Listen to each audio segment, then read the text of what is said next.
Hi friends, welcome to Mom and Daughter's Kitchen. இன்னைக்கு நாம பார்க்க போறது முருங்கை கீரையில ராகி ரொட்டி எப்படி செய்யறதுன்னு தான் நம்ம இன்னைக்கு பார்க்க போறோம். அதுக்கு தேவையான பொருட்கள் என்னென்னன்னு பார்க்கலாம் வாங்க.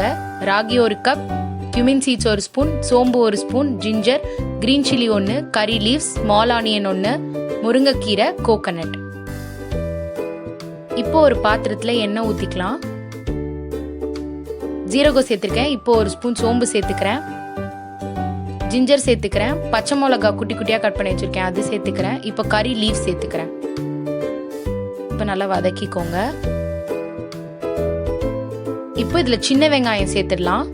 அப்போ தான் உங்களுக்கு நல்ல வாசனை தரும். அதனால நான் சின்ன வெங்காயம் சேர்த்துருக்கேன். நல்லா வதக்கிக்கோங்க. இப்போ முருங்கைக்கீரை சேர்த்துக்கிறேன்.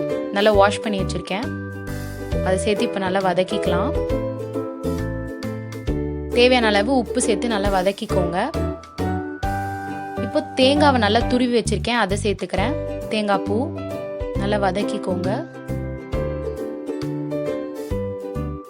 இப்போ 1.5 கப் தண்ணி சேர்த்துக்கலாம். ஏன்னா நான் 1 கப் ராகி எடுத்திருக்கேன், ஸோ அதுக்கு 1.5 கப் தண்ணி சேர்த்துக்கிறேன். தண்ணி நல்லா கொதி வந்துருச்சு. இப்போ அந்த ராகியை சேர்த்துடலாம்.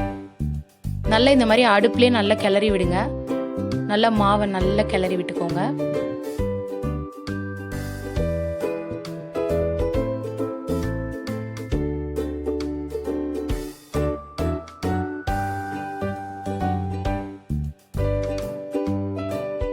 இப்போ இதை நல்லா உருட்டி வச்சுக்கோங்க, உருண்டை உருண்டையா. அந்த உருட்டின உருண்டையை இப்போ இதில் போட்டு அப்படியே தட்டுங்க கையிலேயே.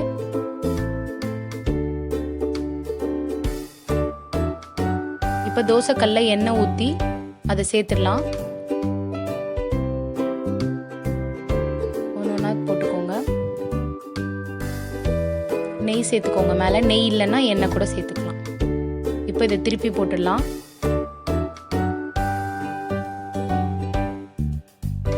இது சுகர் பேஷண்ட்ஸ்க்குலாம் ரொம்ப நல்லது. பாருங்க, சுவையான ராகி ரொட்டி ரெடி ஆயிடுச்சு. இதில் முருங்கைக்கீரைலாம் சேர்த்துருக்கிறதுனால ரொம்ப உங்களுக்கு ஹெல்தி. கண்டிப்பாக செஞ்சு பாருங்க இந்த வீடியோவை. இந்த வீடியோ உங்களுக்கு பிடிச்சிருந்துச்சுன்னா லைக் பண்ணுங்க, ஷேர் பண்ணுங்க, கமெண்ட் பண்ணுங்க, சப்ஸ்கிரைப் பண்ணுங்க. அப்படியே மறக்காம பக்கத்தில் இருக்கிற பெல் ஐக்கானை கிளிக் பண்ணுங்க. தேங்க்யூ.